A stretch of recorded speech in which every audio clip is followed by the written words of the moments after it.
Halo Sobat Setia, selamat datang di seri spesial prediksi soal OSN IPA SD tahun 2026. Nah, di video kali ini kita akan bahas soal-soal yang paling berpotensi muncul di tingkat kabupaten atau kota ya. Pastikan kalian nonton dari nomor 1 sampai selesai gitu ya, agar pemahaman kalian itu utuh. Oke, kita mulai dari soal pertama tentang metode ilmiah. Mari kita lihat soal nomor 1. Gunadi mengamati adanya perbedaan warna bunga pada tumbuhan asoka, padahal bunga tersebut tumbuh dari suatu pohon yang sama. Hal yang dilakukan Gunadi tersebut merupakan bagian dari proses A. Pengumpulan data, B. Penyusunan hipotesis, C. Observasi permasalahan, D. Pengambilan kesimpulan. Nah teman-teman, dalam soal OSN kata kerja itu sangat penting ya untuk kita ya. Di sini ada kata mengamati. Nah, Gunadi melihat sesuatu yang unik dengan inderanya. Dia belum mencoba membuktikan apapun, dia itu baru menyadari ada sebuah fenomena. Nah, dalam metode ilmiah, langkah paling dasar dan paling awal saat kita itu menemukan hal unik di alam adalah observasi. Melalui observasi inilah nanti kita akan muncul rumusan masalah. Jadi Gunadi sedang berada di tahap melihat masalah tersebut secara langsung. Jadi jawaban yang paling tepat untuk nomor 1 ini adalah C. Observasi masalah. Oke, gimana? Masih pemanasan ya ini ya. Ingat langkah awal adalah observasi. Setelah observasi, apa langkah selanjutnya? Kita akan lihat di soal-soal berikutnya yang lebih menantang. Yuk kita lanjut ke soal nomor 2. Adik-adik coba lihat gambar ini. Nah ini adalah seekor lobster atau udang besar yang punya capit kuat. Soalnya berbunyi, perhatikan gambar berikut. Hewan tersebut berkerabat dekat dengan hewan di bawah ini kecuali A. Belalang, B. Kepiting, C. Kutu, D. Kerang. Nah adik-adik ya, untuk menjawab soal ini kita harus tahu dulu siapa hewan di gambar ini di dalam klasifikasi makhluk hidup. Nah hewan ini itu si lobster ya, termasuk dalam film Arthropoda. Apa itu Arthropoda? Itu adalah kelompok hewan yang tubuhnya berbuku-buku atau berluas-luas dan punya pelindung tubuh luar yang keras atau kita sebut dengan exoskeleton. Di dalam Arthropoda, lobster ini masuk ke dalam kelas Crustacea. Crustacea itu udang-udangan ya. Sekarang kita cek pilihannya A. Belalang. Nah belalang itu adalah serangga. Serangga itu masuknya ke kelas insekta. Serangga dan udang-udangan itu sama-sama anggota filum Arthropoda, berarti mereka berkerabat. Kemudian kalau kepiting, nah kepiting ini jelas banget satu kelas ya sama lobster ya, yaitu kelas Crustacea. Mereka itu berkerabat sangat dekat ya, jadi lebih dekat nih kekerabatannya dengan belalang tadi ya. Kemudian kutu. Nah, kutu ini bisa juga kutu rambut atau kutu busuk gitu ya, bisa ya. Ini juga merupakan serangga. Nah, kelasnya insekta. Sama seperti belalang, kutu masih satu filum yaitu filum Arthropoda dengan lobster ya. Jadi mereka juga berkerabat. Nah, untuk kerang ini beda sendiri nih. Kerang ini tidak punya tubuh beruas-ruas dan tidak punya kaki beruas seperti Arthropoda ya. Kerang itu hewan tubuhnya lunak tapi dilindungi dengan cangkang yang keras. Dalam klasifikasi kerang itu termasuk ke filum yang berbeda, yaitu filumnya namanya Mollusca. Karena kerang ini berasal dari filum yang berbeda dengan lobster, kemudian belalang, kepiting, dan kutu, maka keranglah yang bukan merupakan kerabat dekat dari hewan pada gambar. Jadi jawaban yang tepat untuk nomor 3 ini adalah yang D, yaitu kerang. Nah adik-adik, kunci untuk menjawab soal-soal seperti ini atau soal-soal klasifikasi itu, kalian itu harus mengetahui ciri utama filumnya. Jangan terkecoh ya dengan habitatnya. Kerang dan lobster memang itu sama-sama di air, tapi secara kekerabatan mereka itu sangat jauh berbeda. Oke, kita simpan dulu pengetahuan tentang kerang ini dan yuk kita lanjut ke prediksi soal nomor berikutnya yang gak kalah menantang. Ke soal nomor 4. Coba perhatikan gambar benda-benda yang berbentuk kerucut dan bersisik ini. Mungkin kalian sering lihat ini tuh jatuh di bawah pohon pinus ya. Yuk kita baca soalnya. Perhatikan gambar berikut. Bagian tumbuhan tersebut dimiliki oleh kelompok tumbuhan A. Angiospermae, B. Bryophyta, C. Pteridophyta, D. Gymnospermae. Nah adik-adik, benda yang ada di gambar ini itu namanya strobilus ya, atau sering juga kita sebut runjung. Strobilus ini fungsinya sama banget seperti bunga pada tumbuhan mangga atau mawar, yaitu sebagai alat perkembangbiakan. Bedanya, strobilus ini tidak memiliki perhiasan bunga yang berwarna-warni gitu, yang menarik gitu ya, dan bijinya juga tidak tertutup oleh daun buah. Sekarang kita lihat pengelompokannya. Angiospermae itu tumbuhan berbiji tertutup. Alat perkembangbiakannya adalah bunga asli yang biasanya kalian bisa lihat tuh bunga-bunga yang indah-indah itu ya, berwarna-warni. Jadi bukan yang ini. Kemudian Bryophyta itu lumut. Nah, dan Pteridophyta itu paku-pakuan. Mereka berkembang biaknya menggunakan spora, bukan strobilus gitu ya. Nah, yang terakhir nih ada Gymnospermae. Nama ini berasal dari kata gymnos yang artinya telanjang dan sperma yang artinya biji. Jadi kelompok itu memang menggunakan strobilus untuk menghasilkan biji yang telanjang atau dengan kata lain itu maksudnya tidak tertutup oleh buah. Jadi jelas ya, untuk nomor 4 ini jawabannya adalah D, Gymnospermae. Nah, contoh tumbuhan kelompok ini selain pinus itu bisa melinjo, kemudian pakis haji, kemudian ginkgo biloba ya. Nah, gimana adik-adik untuk sampai soal nomor 4 ini? Apakah sudah mulai hafal dengan istilah-istilah yang baru kalian dengar? Atau kalian memang sudah tahu nih sebelum saya bahas soal ini? Masuk ke soal nomor 5. Wah, ini tuh dia primadona nih di soal olimpiade. Bunga Rafflesia arnoldi. Nah, gambarnya cantik tapi hati-hati. Soalnya cukup menjebak. Yuk kita baca dulu soalnya. Perhatikan gambar berikut. Tumbuhan langka tersebut memiliki ukuran bunga yang besar dan berbau busuk. Bunga tersebut tidak memiliki daun, batang sejati, dan akar, serta hidup menumpang pada tumbuhan inangnya. Berdasarkan ciri-ciri tersebut, klasifikasi yang paling tepat untuk bunga tersebut adalah A. Kingdom Plantae karena merupakan tumbuhan berbunga dan melakukan fotosintesis. B. Kingdom Fungi karena hidup sebagai pengurai dan tidak berfotosintesis. C. Kingdom Protista karena bersifat autotrof dan heterotrof. D. Kingdom Plantae namun termasuk parasit karena bergantung pada inang yang bertahan hidup. Yuk kita bedah secara gamblang nih ya. Dia punya bunga. Nah, di dunia biologi kalau sudah punya bunga, dia itu sudah pasti masuk ke kingdom Plantae atau tumbuhan. Jadi pilihan B kita eliminasi gitu ya. Fungi itu kita eliminasi. Dan protista pilihan C juga kita eliminasi. Langsung kita coret ya. Tapi tunggu dulu, ada keunikan di sini. Rafflesia ini tidak punya daun, artinya dia tidak punya klorofil. Kalau tidak punya klorofil, berarti dia tidak bisa melakukan fotosintesis gitu ya. Nah, kalau tidak bisa berfotosintesis, terus dia makanya dari mana dong? Sesuai keterangan soal, dia hidup menumpang pada inangnya. Nah, artinya dia menyerap nutrisi itu dari tumbuhan lain. Inilah yang disebut dengan parasit obligat. Jadi meskipun dia tidak berfotosintesis, dia tetap dianggap tumbuhan karena struktur reproduksinya berupa bunga. Maka jawaban yang paling tepat dan lengkap adalah yang D, Kingdom Plantae, namun termasuk parasit karena bergantung pada inangnya. Kita masuk ke nomor 5. Kali ini kita kedatangan tamu mikroskopis ya dari Rawagambut di Kalimantan. Soal ini menguji pemahaman kalian tentang kerajaan makhluk hidup atau kingdom yang akan kita bahas di soal ini. Yuk kita baca ciri-cirinya. Suatu tim peneliti menemukan makhluk hidup mikroskopis dengan ciri-ciri sebagai berikut. 1. Sel satu atau uniseluler. 2. Hidup bebas. 3. Memiliki inti sel eukariotik. 4. Dapat melakukan fotosintesis atau menangkap mangsa kecil dengan pseudopodia atau kaki semu ya. Makhluk tersebut paling tepat diklasifikasikan ke dalam kingdom A. Plantae, B. Protista, C. Monera, D. Animalia.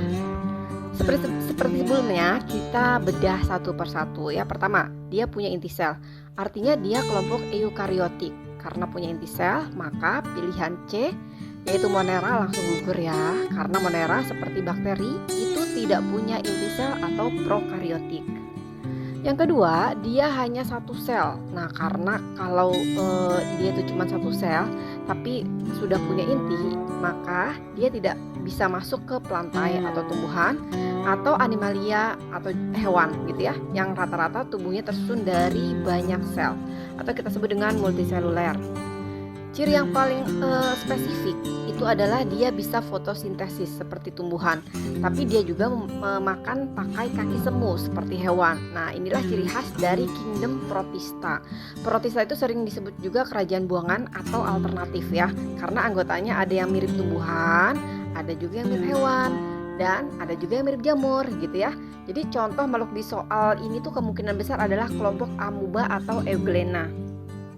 Jadi kesimpulannya, karena dia bersel satu, punya inti, dan punya sifat ganda, yaitu autotrof dan heterotrof, jawaban yang paling tepat adalah yang B, protista.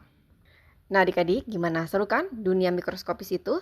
Tapi jangan sampai ketukar ya antara Monera dan protista. Saya kasih tahu kuncinya. Kuncinya adalah ada di inti selnya. Kita masuk ke nomor 6. Adik-adik, pernah nggak sih kalian itu lihat roti yang sudah lama terus ada bintik-bintik hitamnya? Atau juga kalian pernah nggak sih lihat jamur yang tumbuh di batang pohon yang sudah lapuk? Nah, soal kali ini itu akan membahas tentang cara hidup makhluk-makhluk tersebut. Yuk kita simak soalnya. Firdaus mengamati berbagai jenis jamur di lingkungan sekolah. Firdaus menemukan jamur yang hidup menempel pada roti dan jamur lain yang tumbuh pada pohon lapuk. Jamur-jamur tersebut tidak memiliki klorofil dan memperoleh makanan dari bahan organik di sekitarnya. Dari hasil pengamatan, kesimpulan yang paling tepat adalah jamur termasuk makhluk hidup. A. Autotrof karena bisa menghasilkan makanannya sendiri. B. Heterotrof karena mengambil makanan dari organisme lain. C. Insektivora karena memangsa serangga kecil. D. Fotosintetik karena tumbuh di tempat terang. Menurut saya dalam soal ini tuh kata kuncinya adalah tidak memiliki klorofil. Nah, karena tidak punya zat hijau, jamur nggak bisa melakukan fotosintesis seperti tumbuhan hijau. Makhluk hidup yang tidak bisa bikin makanan sendiri dan harus numpang makan dari sisa-sisa organisme lain itu kita sebut dengan heterotrof ya. Spesifiknya jamur ini sering disebut juga dengan saprofit, yaitu pengurai bahan organik yang sudah mati menjadi nutrisi bagi dirinya sendiri. Maka untuk pilihan yang A, autotrof, dan D, fotosintesis, itu artinya mereka itu bisa masak sendiri atau bisa membuat makanan sendiri menggunakan cahaya matahari. Jadi jelas ya, salah.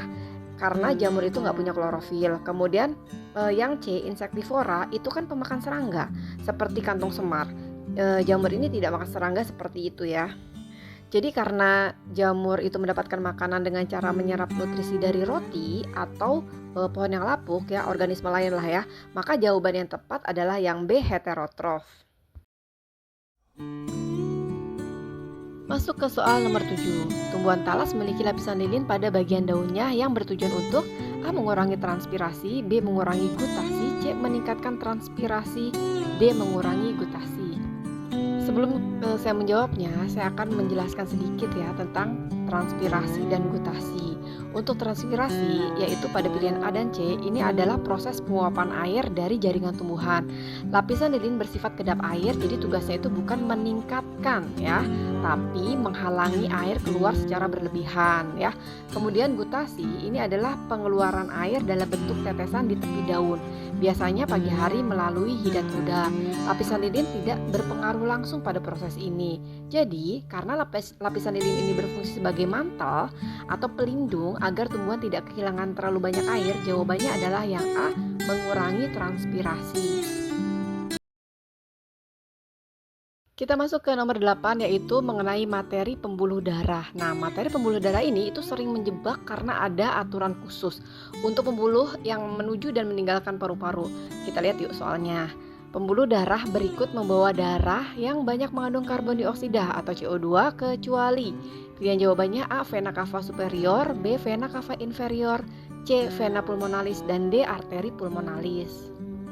Untuk vena cava, yaitu yang bagian A dan B ya, perhatikan. Ini adalah pembuluh balik utama yang membawa darah kotor atau karbon dioksida dari seluruh tubuh kembali ke jantung. Jadi ini benar mengandung karbon dioksida. Kemudian arteri pulmonalis. Nah, meskipun namanya arteri, dia membawa darah kaya karbon dioksida dari jantung menuju paru-paru ya. Ingat itu ada pulmo tuh, berarti paru-paru ya. Untuk dibersihkan. Ingat, arteri itu pergi dari jantung atau keluar dari jantung gitu ya. Kemudian vena pulmonalis yang C, nah ini dia nih. Ini dia pengecualiannya. Pembuluh ini membawa darah yang baru saja mengambil oksigen atau O2 dari paru-paru kembali ke jantung. Jadi isinya adalah darah bersih atau oksigen, bukan karbon dioksida. Karena pertanyaannya adalah yang kecuali, ya, tadi pertanyaannya yang kecuali mengandung karbon dioksida, maka jawabannya jelas yang C, vena pulmonalis. Kita lanjutkan ke nomor 9. Nah, nomor 9 ini tentang percobaan SAS ya. Percobaan ini tuh sangat legendaris banget dalam materi fotosintesis ya. Kita baca soalnya. Mulyani menutup sebagian daun tumbuhan dengan aluminium foil selama 6 jam di bawah matahari. Hasil uji yodium menunjukkan bagian yang tertutup tidak berubah warna, sedangkan yang terbuka berubah menjadi biru kehitaman. Kesimpulan yang tepat adalah A. Cahaya tidak memengaruhi pembentukan glukosa. B. Fotosintesis terjadi di semua bagian daun. C. Cahaya diperlukan untuk menghasilkan pati atau amilum dalam fotosintesis. D. Aluminium foil mempercepat fotosintesis. Nah, sekarang kita bedah ya. Pilihan yang B dan D, perhatikan ya, ini jelas salah. Kenapa? Karena bagian yang ditutupi foil itu justru tidak menghasilkan amilum. Dan foil itu menghalangi cahaya, bukan mempercepat.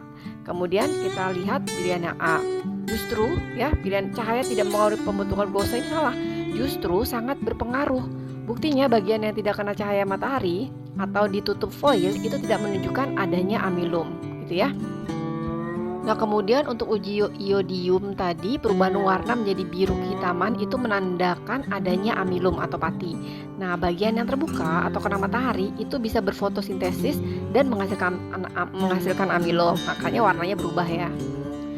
Jadi karena bagian yang tertutup cahaya tadi itu tidak menghasilkan amilum, kesimpulannya adalah cahaya diperlukan untuk menghasilkan pati dalam fotosintesis. Nah, ini yang betul adalah pilihan yang C ya. Oke adik-adik, kita sekarang ke nomor 10 ya. Kita kembali ke organ paling sibuk nih di tubuh kita nih, yaitu apa? Jantung. Kita bobo pun jantung berdetak ya. Kita akan cari tahu bagian mana sih yang punya tenaga paling besar. Nah, simak soalnya. Bagian jantung yang memiliki struktur lapisan otot paling tebal adalah A. Atrium kanan, B. ventrikel kanan, C. Atrium kiri, D. ventrikel kiri. Nah adik-adik ya, tebal otot jantung itu bergantung pada seberapa jauh sih darah itu harus dipompa gitu ya. Sekarang kita cek yang atrium. Atrium itu nama lainnya dari serambi ya. Bagian A dan C itu kan atrium ya. Ototnya itu tipis karena tugasnya cuma memompa darah ke ruang di bawahnya, yaitu ke bilik gitu ya. Sedangkan ventrikel ya, ventrikel kanan atau kiri itu memompa darah ke paru-paru. Itu kalau kanan memompa darahnya ke paru-paru, yang B itu perhatikan ya, ventrikel kanan memompa darahnya ke paru-paru, jaraknya itu dekat. Jadi ototnya itu sedang aja gitu ya. Kemudian ventrikel kiri yang D, nah ini dia nih mesin utamanya nih ya. Dia harus memompa darah ke seluruh tubuh kalian dari ujung kepala sampai ujung kaki. Karena beban kerjanya paling berat, maka ototnya adalah yang paling tebal ya. Sudah jelas ya. Pemenang otot tertebal adalah yang D, ventrikel kiri. Nah adik-adik, gimana tadi soal dari nomor 1 sampai selesai? Apakah kalian terinspirasi untuk terus belajar? Tapi satu yang perlu kalian ingat ya, kunci sukses di OSN itu bukan cuma menghafal jawaban, tapi memahami konsep dasarnya. Semakin sering kalian berlatih logika seperti tadi, semakin tajam insting kalian saat menghadapi soal-soal nanti. Terima kasih sudah belajar bareng saya, tetap semangat belajarnya, jaga kesehatan, dan sampai jumpa di video pembahasan berikutnya. Stay curious and stay happy, dadah!